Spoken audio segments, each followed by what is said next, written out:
Assalamualaikum warahmatullahi wabarakatuh. Salam sejahtera untuk kita semua, untuk saudara-saudaraku yang seiman, saudaraku sekemanusiaan, saudara-saudaraku sebangsa setanah air. Pada kesempatan kali ini saya masih berada di dalam masjid.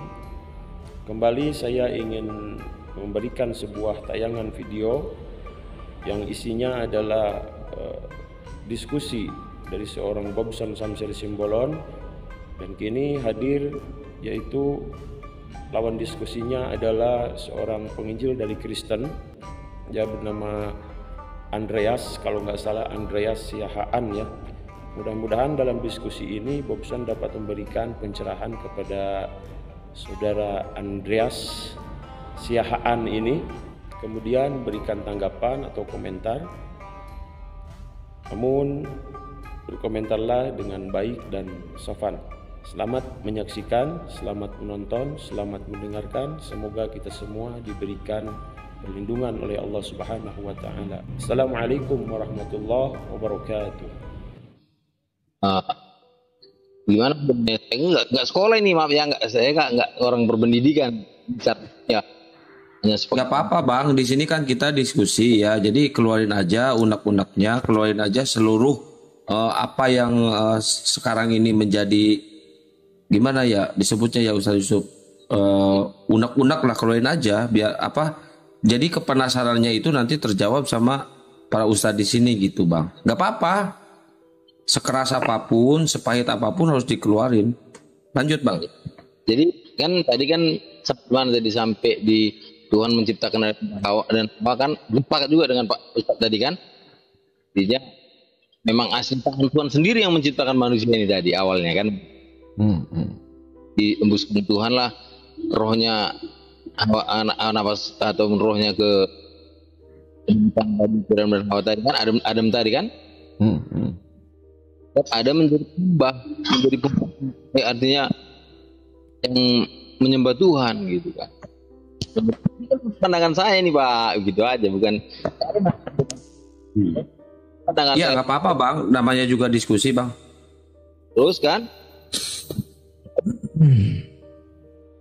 karena di Adam dan Hawa ini, Adam dan Hawa yang diciptakan Tuhan, dibikinnya tempat di Taman Eden, ini lagi Lucifer ini, menurut pandangan saya ini kan, dia iri Lucifer ini supaya jangan ada hubungan baik dengan manusia dengan Tuhan, begitu akrab.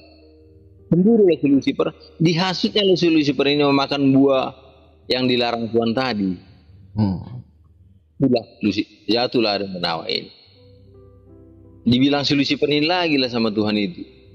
Dia kan jatuh, dia kan nggak mampu, dia yang kau ciptakan itu secara pribadi, secara khusus itu nggak mampu dia menuruti firman-Mu. Nggak mau dia seperti apa yang kau mau. Gagal manusia. Terakhir berlanjut sampai Tuhan nggak mau kita satu pun, nggak ada yang nggak selamat. Nggak mau Tuhan kalau kita terpisah dari Dia, sebab Dia yang menciptakan kita. Itu secara khusus menciptakan kita. Dia bukan dengan firman, Dia sendiri dengan debu tanahnya dibuat kita. Mewah ya kan? Jadi, karena kita gagal terus, dikirimlah nabi-nabi.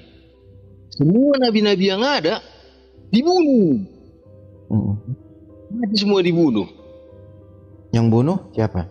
Ya sesama manusia, tapi kan Lucifer yang bekerja, artinya dibuatnya ini cara ini supaya kita nggak selamat, nggak dibiarkan adanya pesan-pesan kebenaran melalui nabi ini, tetap dibunuhnya.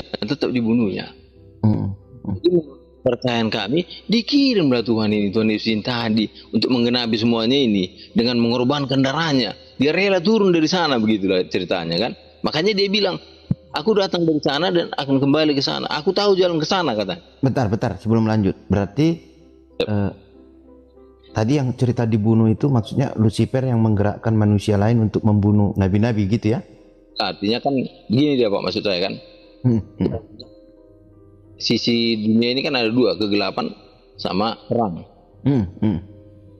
Kan ya kejahatan dengan kebaikan. Dia merangkul sisi kejahatannya supaya bisa ya dibuatnya kebencian, dibunuhnya tadi nabi-nabi, semua nabi-nabi yang ada di dalam Al-Quran dan Alkitab ini kan hampir sama ya nabi kita semuanya. Ada yang beriman nggak kepada nabi-nabi itu? Beriman dong. Berarti Lucifer gagal. Ya, dia gagal, pasti dia gagal. Karena dia, menurut saya, dia kan mengingini, artinya dia ingin disembah, dia ingin mengatasi Tuhan. Kalau menurut artinya ketika ada manusia mengikuti nabi, Lucifer sudah gagal menyesatkan manusia. Ya kalau kita berhasil, tapi kan karena semuanya yang sebelumnya ini nabi-nabi ini dibunuh ini kan banyak manusia ini yang gagal mengikuti nabi ini, memberontak semua. Artinya kan, yang saya simpulkan dari perkataan Anda tadi, saudaraku, kerangkanya adalah dari kegagalan manusia di surga antara propaganda iblis atau Lucifer itu sendiri sudah terjadi dari awal penciptaan. Kemudian dalam pertarungan dunia, Lucifer kembali beraksi, iblis atau setan kembali berjuang untuk menyesatkan manusia dari sisi kegelapan. Oleh karena itu Tuhan mengutus para nabi, dan para nabi ini banyak yang dibunuh oleh para pengikut Lucifer, manusia-manusia tersesat, sehingga pada akhirnya puncaknya para nabi sudah selesai diutus, juga gagal menyelamatkan atau menjadikan seluruh manusia beriman. Akhirnya Tuhan mengutus dirinya sendiri. Ya, firman ya. Oke. Kemudian Tuhan turun melanjutkan misi untuk menyelamatkan manusia. Apakah seluruh manusia beriman kepada Tuhan yang turun ini? Nah, ini yang saya lanjutkan tadi kan. Artinya kan Tuhan. Iya, langsung dijawab coba. Ya. Dan Muslim kan termasuk bisa dibilang sekian persen masih belum berhasil. Belum berhasil. Oke, stop di situ dulu. Artinya sama dong dengan para nabi juga yang telah menunaikan tugasnya, ada yang beriman, ada yang tidak. Lalu Tuhan turun juga, apa bedanya kalau gitu dengan para nabi yang telah menjalankan tugas menyampaikan pengajaran kepada manusia? Ternyata ada yang beriman, ada yang tidak. Ternyata ketika Tuhan turun sama juga. Itu gimana tuh? Coba. Begini dia, ya kan? Artinya kalau menurut pandang saya ya Pak ya, ada pintu dua, satu yang memiliki Lucifer, Tuhan, yang memiliki Tuhan. Jadi Tuhan kasih kunci. Kita pilih yang mana ini sekarang? Aku nggak bilang kalau artinya nabi ini semua kan diutus Tuhan. Apapun itu kesimpulan dari perjanjian lama seperti kita bilang tadi ke perjanjian baru, tujuan Tuhan itu membuat kita nggak ada yang tertinggal. Satu pun Tuhan nggak inginkan manusia ini tertinggal yang diciptakan Tuhan ini. Istimewanya manusia ini sehingga dia turun untuk kunci supaya kita kembali ke tempat dia yang disediakan, itu surga. Kita nggak usah bilang agama ya, kita nggak usah. Tapi yang jelasnya begitulah cara pandang saya terhadap yang saya ketahui begitu. Artinya kan saya sepakat dengan semua nabi, bahkan Nabi Muhammad mungkin kan. Saya sepakat. Artinya begini, tujuannya semua benar, semua ada. Bahkan Nabi Muhammad nggak ada menginginkan manusia supaya tersesat, nggak mungkin. Nabi manapun itu nggak ada yang menginginkan supaya manusia ini ikut Lucifer, ikut iblis, nggak ada. Saya bilang tadi begini dia, ada dua pintu, udah dikasih kunci sama kita pilih yang mana? Itu aja nih yang mungkin sedikit inilah gitu. Ya, saya pun butuh pencerahan lah gitu. Ya begitu Pak. Mantap. Silakan Bang Bob. Itu dia kerangka berpikir dia sudah kita kerucutkan tadi. Iya, jadi kalau saya sebenarnya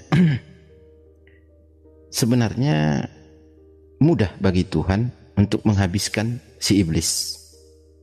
Sangat mudah. Ya, sepakat. Artinya iblis itu bukan pihak yang berpengaruh ya, atau pihak yang merupakan saingan Tuhan gitu ya. Sehingga ketika iblis menggodai manusia, maka iblis itu boleh mengatakan, lihatlah manusia yang kau ciptakan itu tidak patuh kepadamu. Itu kan seolah-olah iblis itu bebas ngomong sama Tuhan, bisa mengolok-olok Tuhan ya, itu kalau menurut pandangan saya. Tetapi iblis itu benar ada, ya. Justru iblis itu digunakan Tuhan ya sebagai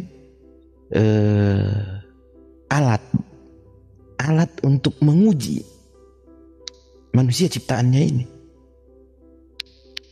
Alat begitu. Jadi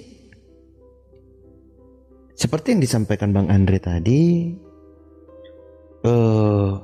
ada dua pintu, satu Lucifer, satu Tuhan begitu ya. Nah, kalau menurut pandangan saya, di dunia ini cuma ada satu pintu, Bang. Nggak ada pintu lain. Karena tujuan itu cuma satu. Kalau ada dua pintu, maka tujuan itu dua. Tapi tujuan itu satu. Baik di Kristen maupun di Islam, tujuan itu satu. Nggak ada dua, sehingga pintunya cuma satu. Tetapi yang menjadi pertanyaan, apakah kita sampai kepada pintu itu? Ya, apakah bisa masuk kita melalui pintu itu? Loh, kok ada pertanyaan gitu? Ya, karena ada. Emang kenapa? Karena ada si iblis. Si iblis ini yang akan menarik kakimu, yang akan membuatmu tersungkur, yang akan membuatmu terjatuh, yang akan membuatmu terperosok, yang akan membuatmu tertelungkup, sehingga kau tidak sampai kepada pintu itu. Loh, kok bisa? Gimana? Saya nggak mau dong saya terjatuh, nggak mau dong saya terperosok, saya pengen sampai ke pintu itu dong. Makanya jalankan, makanya beribadah, laksanakan, patuhi apa kata Tuhanmu. Sehingga ketika kau betul-betul mendekatkan diri kepada Tuhan, si iblis tidak bisa berbuat apapun. Iblis hanya akan berpengaruh bagi orang-orang yang jauh dari Tuhan. Sehingga posisi iblis itu sebenarnya jauh lebih rendah. Assalamualaikum warahmatullahi wabarakatuh. Waalaikumsalam. Sebenarnya iblis itu jauh lebih rendah dari martabat manusia. Ketika manusia itu dekat dengan Tuhannya, si iblis itu tidak akan mampu berbuat apapun. Tetapi ketika manusia itu meninggalkan Tuhannya, maka si iblis menjadi lebih besar dari manusia itu sendiri. Betul. Itu. Jadi iblis itu sebenarnya bukan tandingan. Iblis itu bukan satu pihak, ya, ataupun bahkan iblis itu jauh di bawah manusia. Jauh di bawah manusia. Iblis tidak punya kuasa. Iya, iblis tidak punya kuasa. Kenapa iblis tidak punya kuasa? Ya, ketika manusia itu dekat dengan Tuhannya, iblis itu nggak ada apa-apanya, nggak bisa ngapa-ngapain, bro. Gitu deh. Tapi ketika manusia itu jauh dari Tuhannya, maka dia akan jatuh. Dia akan dikuasai oleh si iblis. Dan si iblis pun tertawa. Kenapa? Dia punya teman. Dia punya teman, dia punya sekutu. Iya, betul-betul. Gitu. Jadi dihubungkan dengan pandangan Bang Andre tadi, maka supaya itulah manusia itu jangan jatuh ya, atau jangan tersesat. Sebenarnya saya mau katakan, manusia ini Bang Andre, sejak manusia pertama sudah menunjukkan bagaimana manusia itu menggunakan akal dan pikirannya bukan untuk Tuhannya, tetapi untuk dirinya sendiri. Ya. Manusia itu sudah menunjukkan lebih condong menggunakan akal pikirannya daripada imannya. Itu Bang Andre. Bagi saya sebenarnya, kalau saya tidak mengikuti apa yang diajarkan Tuhan kepada saya, ya, mau Tuhan itu 1000 kali jadi manusia pun, saya nggak akan bisa ditolong.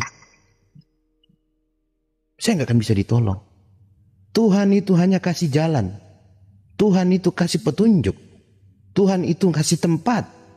Tuhan itu kasih tahu.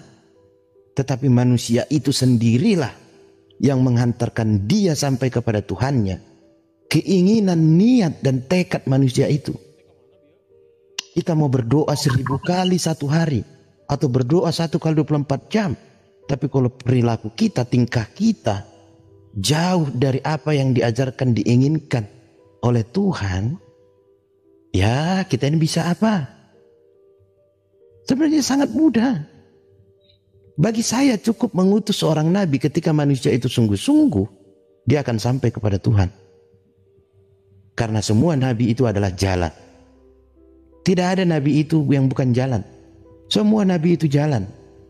Melalui dialah kita sampai kepada Tuhan. Tapi apakah kita manusia bisa mengenal Tuhan tanpa nabi? Bisa. Karena apa? Di dalam manusia itu ada kehidupan. Kehidupan itu bersumber dari Tuhan. Sehingga di dalam diri manusia itu ada napas kehidupan, ada bagian dari Tuhan itu sendiri. Tidak ada di dunia ini yang punya kehidupan, yang bisa menciptakan kehidupan selain Tuhan. Hanya Tuhan yang bisa menciptakan kehidupan, memberikan kehidupan. Dia mau kasih ke siapapun itu urusan Tuhan. Gitu. Jadi kita bisa kenal Tuhan karena di dalam tubuh kita ini ada bagian Tuhan. Gitu. Kalau dikatakan seperti tadi, Yesus mengatakan, aku datang dari Bapa. Ya saya juga datang dari Bapa dong. Masa saya datang dari iblis? Saya nggak mau dong. Ya saya datang dari Bapa juga. Karena saya percaya di dalam tubuh saya ini ada napas kehidupan yang diberikan Tuhan kepada saya. Maka saya datang dari Bapa. Karena saya datang dari Bapa, saya harus kembali kepada Bapa. Tapi bagi diri saya datang dari Bapa. Apakah saya sudah bisa kembali kepada Bapa? Saya butuh ajaran, saya butuh jalan, saya butuh petunjuk, saya butuh tauladan, saya butuh syariat, aturan, hukum, perintah, ibadah. Saya butuh itu agar kembali kepada asal saya tadi. Yang bersumber dari iblis nggak akan berakhir atau nggak akan tujuannya bukan kepada Tuhan. Bersumber dari iblis ya kembali ke iblis. Tapi karena saya datang dari Bapa, saya bersumber dari Bapa, saya datang dari Tuhan, saya bersumber dari Tuhan, saya pun kembali kepada Tuhan. Tetapi di dalam kehidupan, dengan kehidupan saya, dengan iman saya, dengan perilaku saya, dengan hati saya, pikiran saya, apakah saya ini nanti akan sampai kepada Tuhan? Itu loh. Apakah saya ini akan kembali kepada Tuhan? Belum tentu. Belum tentu. Karena apa? Karena tadi yang saya katakan, manusia itu yang paling kelihatan sejak manusia pertama adalah apa? Menggunakan akal dan pikirannya bukan untuk Tuhan tetapi untuk dirinya sendiri. Di dalam Alkitab dijelaskan kenapa Tuhan menurunkan air bah. Ya, saat itu malaikat-malaikat, ya, anak-anak Tuhan melihat dari langit, oh manusia itu cantik-cantik gitu ya. Lalu mereka turun ke bumi lalu menikah, kawin, lahirlah anak-anak raksasa begitu. Itu ada dalam Alkitab. Ada ya. Ada. Kalau manusia itu menggunakan akal dan pikirannya sejak awal untuk Tuhan, tidak akan turun air bah. Lalu kemudian Tuhan menghancurkan Sodom dan Gomora. Kalau manusia itu menggunakan akal dan pikirannya hanya untuk beribadah kepada Tuhan, tidak akan dihancurkan Sodom dan Gomora. Gitu loh. Lalu kenapa Tuhan sekarang tidak membinasakan saja? Kalau manusia ini susah-susah dibilangin gitu loh. Degil. Tuhan sudah berjanji kepada Nabi Nuh, aku tidak akan pernah membinasakan manusia dengan air lagi. Itu perjanjian Tuhan dengan Nabi Nuh. Karena Nabi Nuh sudah menjalankan perintahnya. Lalu bagaimana Tuhan? Aku tidak akan membinasakan manusia itu lagi di dunia, di bumi. Aku akan kirim utusan-utusanku untuk membenarkan mereka ini. Untuk membawa mereka ini ke jalan yang lurus, ke jalan yang benar. Sampai nanti mereka akhirnya kepada aku. Begitu. Sebenarnya bagi Tuhan, ngapain repot-repot banyak kali ngutus Nabi? Salah sikat bisa aja. Udah terbukti, Tuhan udah duluan turunkan air bah. Tuhan sudah hancurkan Sodom dan Gomora. Gitu loh. Ketika bangsa Israel diperbudak oleh Fir'aun. Emang susah bagi Tuhan menghabiskan Fir'aun dan bangsanya? Tidak. Itu loh. Tapi kenapa ya Tuhan pada saat itu nggak habisin aja Fir'aun? Kenapa ya pada saat itu Tuhan tidak binasakan bangsa Mesir seperti Tuhan menurunkan air bah? Bisa aja Tuhan waktu itu selamatkan Israel, bangsa Israel, tapi orang-orang Fir'aun dihabisin semua. Bisa. Bisa. Tapi kenapa ya? Kalau saya mau kasih tahu dari apa yang saya pelajari, itu sama kejadiannya ketika Rasulullah itu di kota Taif itu tadi. Kota Taif ya, Taif ya. Itu. Waktu itu sudah diminta, sudah ditawari oleh malaikat Jibril. Wahai Rasulullah, kalau kau mau ini kuhempaskan ini semua ini. Tapi Rasulullah bilang, jangan. Kelak dari mereka akan lahir orang-orang yang beriman kepada Allah. Nah, hari ini pertanyaannya sudah terjawab. Kenapa pada saat itu Allah tidak membinasakan habis-habisan bangsa Fir'aun? Ternyata Allah mau dari keturunan bangsa Fir'aun itu akan lahir manusia-manusia yang beriman kepada Allah. Itu ternyata jawabannya ya.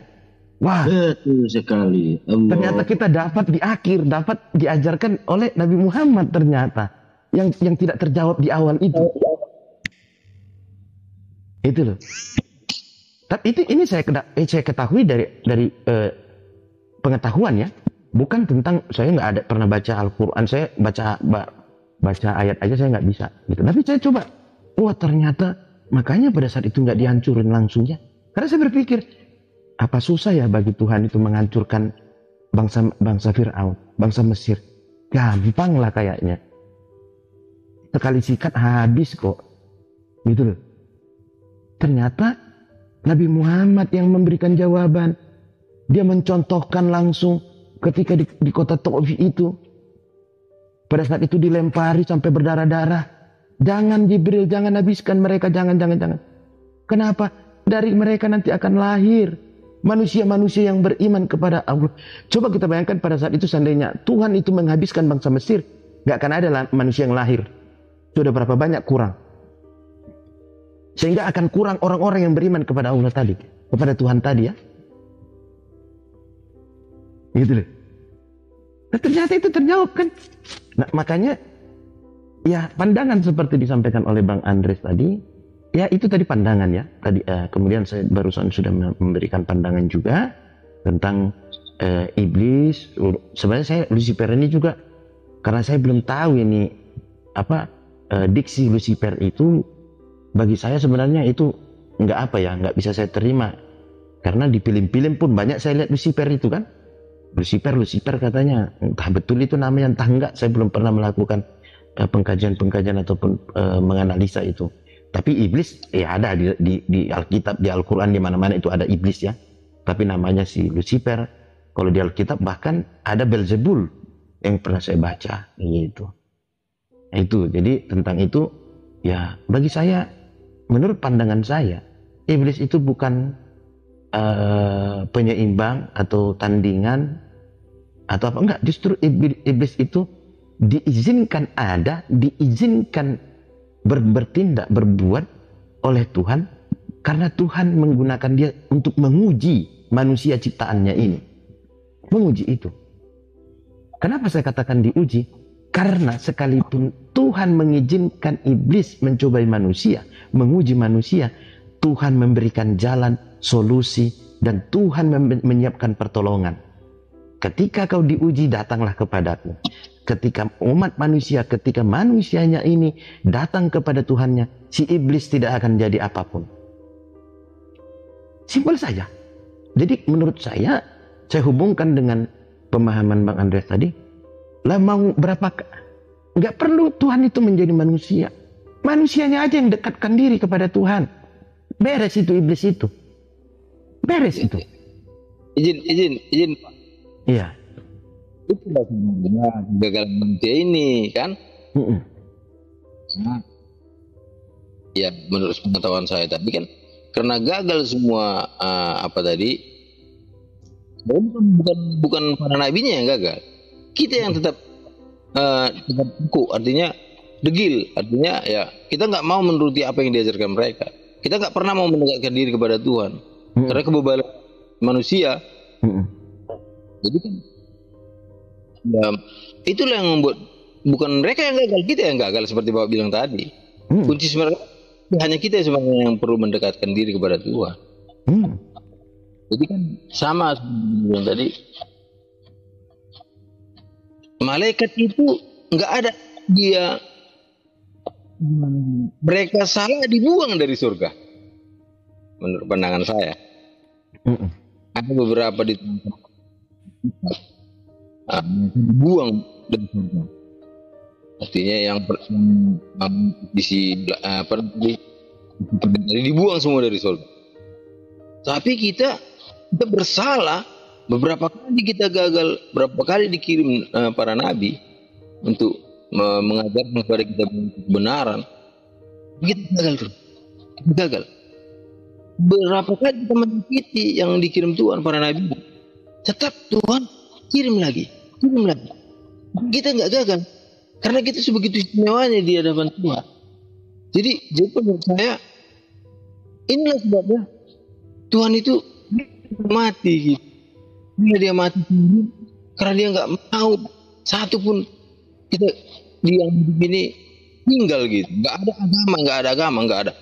ada bilang agama ini agama itu. Saya pandangan itu nggak pala ke situ. Artinya Tuhan secara khusus karena malaikat dari surga aja yang bersama dengan dia pun di sana, dibuang di sana. Sedangkan kita yang berapa kali kita gagal mengikuti perintah Nabi, kita dijemput, kita dikirim dari sana sini untuk menjemput kita. Tinggal lagi kita, kata Bapak tadi, kita nggak pernah mau mendekatkan diri kepada Tuhan. Inilah yang seharusnya kita lakukan, mengoyakkan kita. Jadi begitu dalam percayaan kami juga, karena Tuhan Yesus itu tahu begitu beratnya hidup di bumi ini, kejahatan di bumi ini, artinya tekanan-tekanan dari si iblis ini, roh Allah menyertai, ditinggalkannya roh Allah itu yang menyertai umat-umatnya ini. Artinya kita manusia ini, cuma kita karena kita nggak dekat, nggak mau mengikuti firman diri kita seperti kita nggak menikmati roh Allah itu, menerima Tuhan. Inilah kegagalan. Jadi menurut saya mantap memang kita bisa berbagi seperti ini. Aku mendapat pencerahan juga dari Bapak. Mantap. Aku berterima kasih ada waktu seperti ini. Ini bukan secara kebetulan, tapi aku percaya kita yang semua di sini juga, semua juga yang ada taping juga semangat. Aku cocok kurasa ada kesempatan seperti ini karena kita perlu berbagi. Kita nggak perlu adu agama ini, adu agama itu. Yang jelas kita tahu seperti Bapak bilang tadi bahwa ada satu jalan, ada satu kunci. Nggak ada pintu, Bapak bilang. Ya saya setuju. Tapi kita artinya yang pintu kita nggak bisa satu.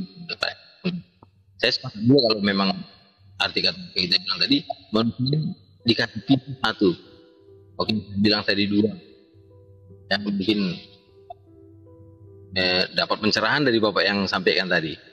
Mantap. Saya berterima kasih. Saya pun butuh juga ini pencerahan lebih lagi supaya lebih luas lagi pengalaman kita tentang atau pengetahuan kita tentang bagaimana kita kembali bisa dekat kepada Tuhan. Nah ini nih. Berterima kasih juga saya terhadap kesempatan yang ada ini.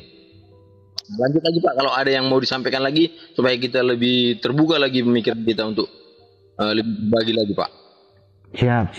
Cuman begini, saya juga sangat senang ya bisa diskusi seperti ini ya. Satu kesempatan yang istimewa ini bagi saya, diberikan kesempatan untuk berbagi, kita bertukar pikiran, terlebih kita berharap apa yang kita bicarakan di Qomal ini bermanfaat bagi para teman-teman yang mendengarnya begitu ya. Tetapi karena keterbatasan waktu dan saya juga kebetulan nanti jam 7 pagi harus flight dari Batam ke Pekanbaru, maka dengan segala hormat saya ini memohon maaf sekali, saya harus turun dan saya harus menyiapkan berkas-berkas pakaian dan segala macamnya. Insya Allah Pak Hari. Siap. Ya. Okay. Jadi mungkin itu dulu teman-teman semua yang ada di Qomal ini dan menyaksikan. Lebih kurangnya kalau ada perkataan saya yang salah mohon dimaafkan. Karena kebenaran itu datangnya dari Allah, kesalahan itu dari diri saya, begitu. Jadi Masya Allah. saya berharap kita menjadi orang-orang yang bermanfaat bagi orang lain, karena sebaik-baiknya manusia adalah manusia yang bermanfaat bagi orang lain. Baik, tidak memperpanjang mukadimah lagi, saya pamit undur diri. Assalamualaikum warahmatullahi wabarakatuh. Salam untuk Bang Andreas dan selamat pagi untuk kita.